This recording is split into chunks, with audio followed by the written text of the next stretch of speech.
Latest chika, Bel Mariano, pinagaganda ng pag-ibig ni Donnie. Iba ang ganda ni Bel Mariano ngayon at mas lalo siyang gumaganda kapag nasa tabi niya si Donnie Pangilinan. Sabi nga, lumalabas ang tunay na ganda ng isang babae kapag katabi niya ang mahal niya. At sa kaso ni Bel, sa mga picture niya at kumakalat na video and pictures, lutang na lutang talaga ang ganda niya. Lalo na kapag magkayakap sila ni Donnie.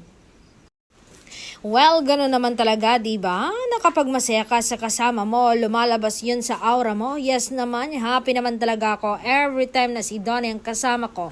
Sabi ni Bel, aman, gumagwapo raw siya, lalo kapag si Bel ang katabi niya. Iba talaga kapag mahal mo ang nasa tabi mo, chika pa ni Donnie. Well, pwede na nga sabihin ang pagmamahal ni Donnie ang mas nakakapagpaganda palalo kay Bel ngayon.